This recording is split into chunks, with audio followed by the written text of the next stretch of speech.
Welcome to खोलो किताब। आज हम क्लास 7th की सामाजिक विज्ञान ज्योग्राफी की वर्कशीट नंबर 4 करेंगे जो 30 जुलाई को आपको दी गई है।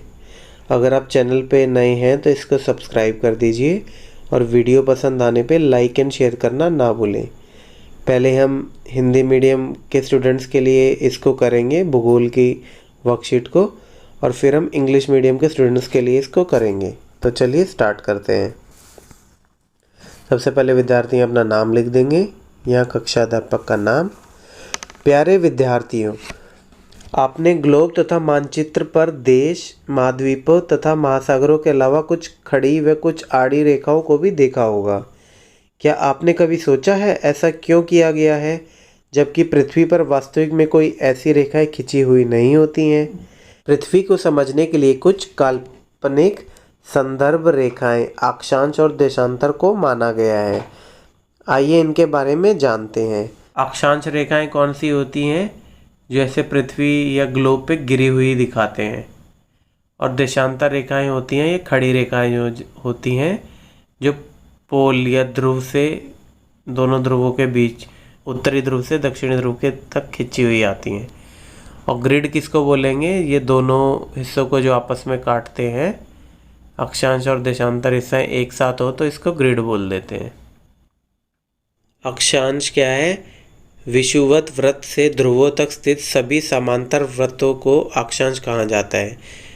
जो मतलब इक्वेटर से और जो पोल तक जाते हैं लाइंस, उनको अक्षांश कहा जाता है। और देशांतर क्या हो गया? जो उत्तरी ध्रुव को दक्षिणी ध्रुव से जोड़ने वाली सभी अर्धवृत्तों को देशांतर कहा जाता है। अब अक्षांश क्या है? सबसे बड़ा अक्षांश विषुवत वृत्त 0 डिग्री पृथ्वी को उत्तरी गोलार्ध और दक्षिणी गोलार्ध में विभाजित करता है।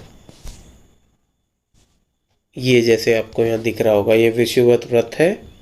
ये पृथ्वी को उत्तरी गोलार्ध ये हो गया और दक्षिणी गोलार्ध हो गया नीचे वाला। इसको अपने दो भागों में विभाजित करता है। अब देशांतर में क्या है? प्रमुख यमनोत्तर 0 डिग्री पृथ्वी को पूर्वी गोलार्ध और पश्चिमी गोलार्ध में विभाजित करता है। यहाँ से एक ऐसे जाती है लाइन, वो पूर्वी गोलार्ध और पश्चिमी गोलार्ध में विभाजित करेगी। अब ये प्रमुख यमनोत्तर को क्या बोलते हैं? प्राइम मेरिडियन भी बोलते हैं, ये ग्रीनविच मेरिडियन भी बोलते हैं, जो ग्रीनविच वाली जगह से जाती है। ये ऊपर से नीचे तक ऐसी होती है जो पूर्वी गोलार्ध और पश्चिमी गोलार्ध में विभाजित करती है पृथ्वी को। अक्षांश समांतर होते हैं और एक दूसरे से कभी मिलते नहीं हैं। जैसे ये हैं, ये यहाँ से हमेशा इन दोनों के बीच गैप सेम रहेगा, कभी भी आपस में मिलेंगे नहीं। देशांतर समांतर नहीं होते या ध्रुवों पर मिलते हैं। जैसे ये देशांतर हैं, ये यहाँ ज़्यादा इनमें गैप होता है और जैसे जैसे ध्रुवों के पास जाते हैं ध्रुव बिल्कुल मिल जाते हैं। अक्षांश का उपयोग ताप कटिबंध के निर्धारण में होता है। पृथ्वी को उसके टेम्परेचर के हिसाब से 5 एरिया में डिवाइड किया गया है, वो अक्षांश के उपयोग से ही किया गया है। इसके बारे में हम आगे पढ़ेंगे। देशांतरों का उपयोग प्रमुख यमनोत्तर के सापेक्ष स्थानीय समय को निर्धारित करने में किया गया है। किस लिए किया गया है? समय को ज्ञात करने के लिए। जैसे ये मान लो आपकी ग्रीनविच लाइन है, तो ये जितना जितना आगे पूर्वी तरफ जाएगा उतना उतना समय बढ़ता जाता है, और जितना पीछे जाएगा उतना समय घटता जाता है। इसके बारे में भी हम आगे पढ़ेंगे। ग्रिड क्या है? अक्षांश एवं देशांतर रेखाओं के बने जाल को ग्रिड कहते हैं। इसका उपयोग किसी स्थान की वास्तविक स्थिति के जानने के लिए भी किया जाता है। अब GMT क्या होता है? ग्रीनविच मीन टाइम, जो अभी हमने बात की थी ना प्रमुख यमनोत्तर की, उसको प्राइम मेरिडियन भी बोलते हैं, ग्रीनविच मेरिडियन भी बोलते हैं। ग्रीनविच ग्रेट ब्रिटेन में स्थित है। इसका मान 0 डिग्री देशांतर है, 0 डिग्री पे मानते हैं इसके देशांतर को। इसके आधार पर विश्व के समय का आंकलन किया जाता है। इसी के आधार पे विश्व के समय का आकलन किया जाता है। भारत में यह 82 डिग्री 30 मिनट पूर्व देशांतर को भारत का मानक यमनोत्तर माना गया है। जो ग्रीनविच लाइन है उससे भारत 82 डिग्री 30 मिनट आगे है, पूर्व में है। तो इसको इंडियन स्टैंडर्ड टाइम क्या है, इंडियन स्टैंडर्ड टाइम भारतीय मानक समय ग्रीनविच मीन टाइम से 5 घंटे 30 मिनट आगे है। क्यों? क्योंकि ये पूर्वोत्तर में है ग्रीनविच लाइन से। गतिविधि 1, दिए गए चित्र को ध्यानपूर्वक देखें तथा सभी महत्वपूर्ण अक्षांश तथा तापकटिबंध को सूचित करें।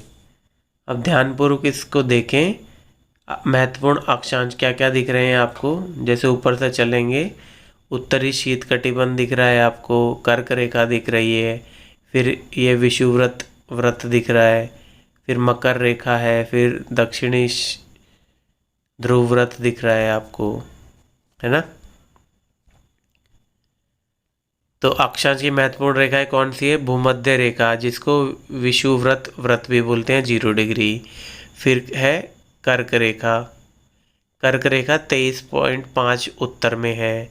मकर रेखा है 23.5 दक्षिण में। आर्कटिक सर्कल कहाँ है? ये वाला, ये 66.5 के ऊपर है। अंटार्कटिक सर्कल ये है, ये वाला, ये भी 66.5 डिग्री दक्षिण में है।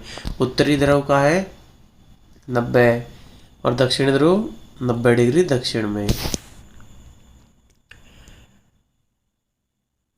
अब ये ताप कटिबंध पृथ्वी के कितने हैं? 5। उत्तरी शीत कटिबंध ये कहाँ है? ये रहा, इसको नॉर्थ फ्रिज जोन भी बोलते हैं। फिर एक है उत्तरी शीतोष्ण कटिबंध, ये वाला एरिया, ये क्या है? उत्तरी शीतोष्ण कटिबंध। फिर है उष्ण कटिबंध, उष्ण कटिबंध कौन सा हो गया आपका? ये वाला एरिया। फिर अगर है दक्षिणी शीतोष्ण कटिबंध, वो आ गया ये वाला। और फिर एक और आखिरी बच गया दक्षिणी शीत कटिबंध, वो हो गया ये वाला। तो 5 ताप कटिबंध ये हो गए अपने। भारतीय मानक समय ग्रीनविच मीन टाइम से 5.5 घंटे आगे है। क्यों आगे है? क्योंकि ये पूर्व में पड़ता है। तो अब इसी के आधार पर गतिविधि है, पता लगाए कि अगर भारत में दोपहर के 2 बज रहे हैं तो ग्रीनविच में उस समय क्या बज रहा होगा। तो अगर भारत 5.5 घंटे आगे है तो अगर, और भारत में दोपहर के 2 बज रहे हैं तो ग्रीनविच 5.5 घंटे पीछे होगा। तो ये टाइम हो गया सुबह, लगभग सुबह के 8:30 बजे। चलिए अब इंग्लिश मीडियम स्टूडेंट्स के लिए भी इसको कर लेते हैं। सबसे पहले स्टूडेंट अपना नाम लिखेंगे, यहाँ क्लास टीचर का name. Dear student, you must have seen some vertical and some horizontal lines apart from countries, continent and ocean on the globe and map. Have you ever wondered why has this been done? Whereas in reality there are no such lines drawn on earth.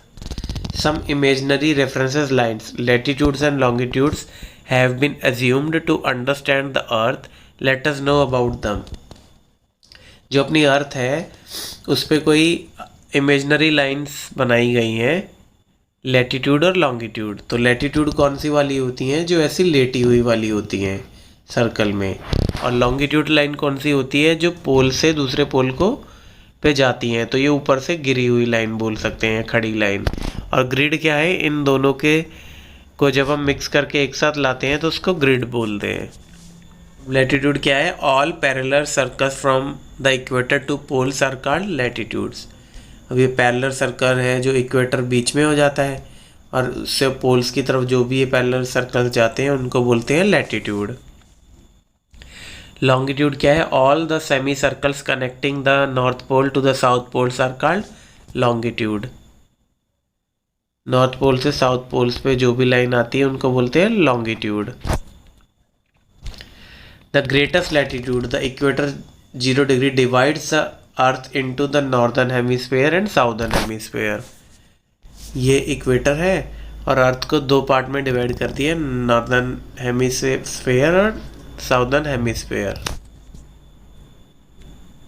The prime meridian divides the earth into eastern hemisphere and western hemisphere. Prime meridian suppose यहाँ से यहाँ पे जा रही है तो ये 2 hemisphere में ब्रेक करेगी, ये भी ईस्टर्न हेमिस्फीयर और western hemisphere. The latitudes are parallel and never meet each other. Latitudes होते हैं वो पैरेलल होते हैं और कभी मिलते नहीं हैं। और लॉन्गिट्यूड्स हैं वो पैरेलल नहीं होते और पोल्स पे मिलते हैं। जैसे लैटिट्यूड्स हैं ये इनमें इक्वल डिस्टेंस होता है तो ये पैरेलल्स होते हैं। और लॉन्गिट्यूड्स हैं ये यहाँ से तो जितना सेंटर पे होगा उतना ज़्यादा डिस्टेंस होगा इन दोनों के बीच और जैसे जैसे पोल पे तो बिल्कुल मर्ज हो जाते हैं, पोल पे मिल जाते हैं। The latitudes are used in determining the heat zones. Latitude का यूज़ होता है हीट जोन्स को आइडेंटिफाई करने के लिए, इसके बारे में हम आगे भी पढ़ेंगे। और लॉन्गिट्यूड्स का यूज़ क्या होता है? To determine the local time relative to prime meridian. जो प्राइम मेरिडियन होती है उससे लॉन्गिट्यूडनल डिस्टेंस के आधार पे लोकल टाइम आइडेंटिफाई करते हैं कंट्री टू कंट्री। अब एक्टिविटी 1 क्या है? Look at the given picture carefully and list all the important latitudes and heat zones.